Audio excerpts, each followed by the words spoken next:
Buenos días, niños y niñas. Vamos a empezar el día de hoy con la batalla de Junín. Bien, vamos a hacer un pequeño resumen sobre esta gran batalla que iniciaría justamente con la llegada del ejército del norte y la unión de los soldados que dejó San Martín, que eran parte de la corriente libertadora del sur. Ahí pone una imagen muy característica sobre la gente 007, justamente, ¿no?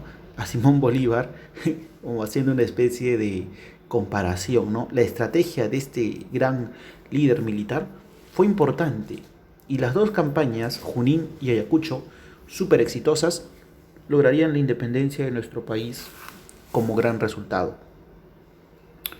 ¿Quiénes son las dos principales cabezas eh, o líderes o ideólogos de la campaña libertadora, de la corriente libertadora y la campaña independentista?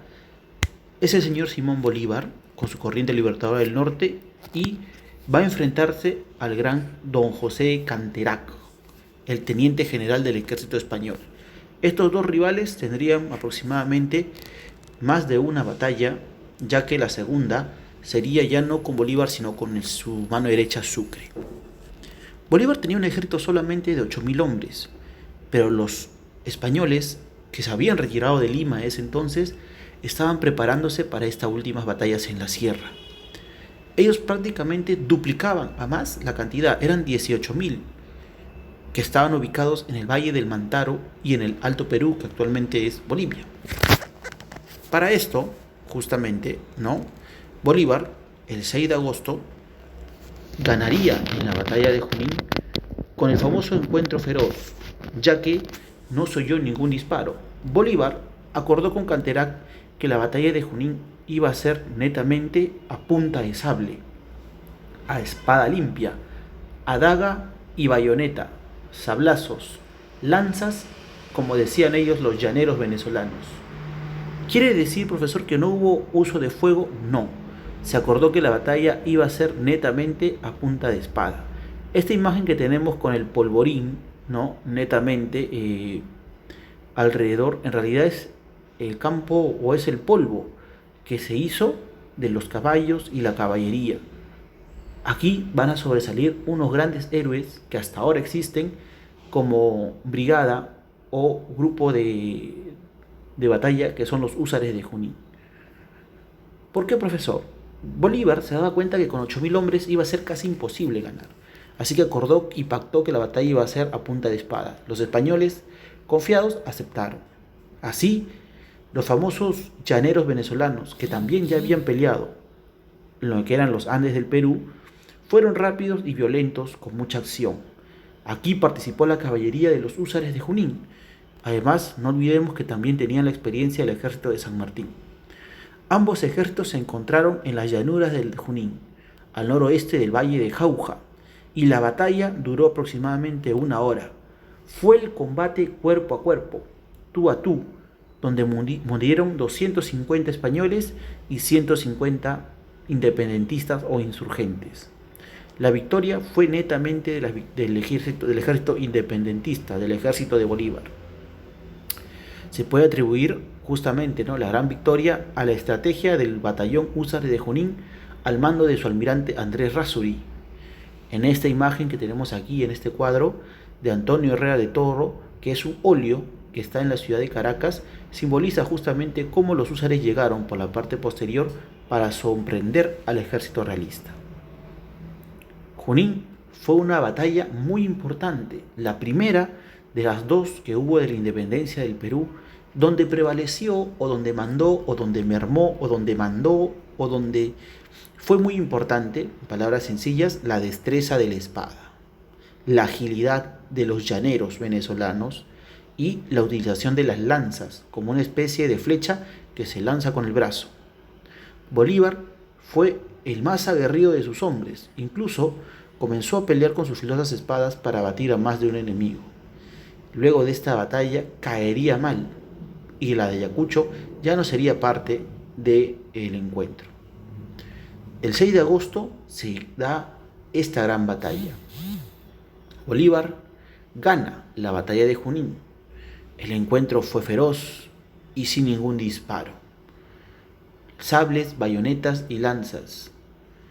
Dice claramente que la violenta y rápida acción de la caballería es la principal victoria que tiene. En Rancas, el 2 de agosto, si hablamos de una remembranza, ¿cómo empezó esto, profesor? El libertador Simón Bolívar lanza las primeras arengas o gritos a su ejército.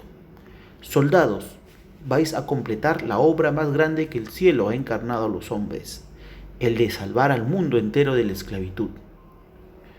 La independencia con el Perú, si vemos en las imágenes, fue muy difícil. Nuestro país era el centro del poder español, no lo olvides. Y más aún, incluso la corriente libertadora del sur, que fue traída por San Martín en 1820, fue necesaria para poder lograr una parte de independencia, ya que sin Bolívar no se hubiese logrado 3 años después la independencia completamente. A la altura de los acontecimientos que se han realizado, recordemos, ¿no?, la llegada de San Martín, la formación del Congreso, la entrevista de Guayaquil, en el cual San Martín renuncia, ¿no?, a la gloria, como dicen muchos autores. San Martín deja la oportunidad de gobernar y vuelve a Buenos Aires. Justamente Simón Bolívar es quien vuelve y quien coge el mando del Perú. Bolívar fue o utilizó como parte del ejército de Junín a los famosos granaderos a caballo, ejército formado por San Martín. En Lima la cosa no estaba muy buena, muchachos. Había un caos completo, ya que la gente no esperaba que los españoles perdieran. Bolívar ordenó la Gran Colombia, retornó a su ciudad con la única idea de reunir más soldados y acabar al fin con los españoles. Junín fue la más importante e inicio de un famoso e inesperado desenlace de la batalla. ¿Por qué? Nadie se esperaba que un ejército inferior en cantidad, estamos hablando de 8.000 hombres, contra 18.000, que es más del doble, perdiera. Esto a cualquiera le afecta, y más aún a los españoles. Se desmoralizaron, cayeron en una gran depresión. Muchos comentan que desertaron, dejaron al ejército español, incluso se fueron por el camino y se unieron al ejército patriota. Fueron a buscar su interés. Materializada en la batalla de Ayacucho el 9 de diciembre del mismo año, terminaría todo esto con un ejército español desmotivado y caído. El triunfo de la siguiente batalla va a ser parte del señor José de Sucre. Sin embargo, no olvidemos que don José de la Serna, virrey del Perú, y su general Canterac iban a ser también importantes y definitivos en la batalla. La batalla de Junín fue la primera gran derrota de los españoles. Con esto también se comenzaba a dar inicio a las palabras que dijo San Martín en su proclamación.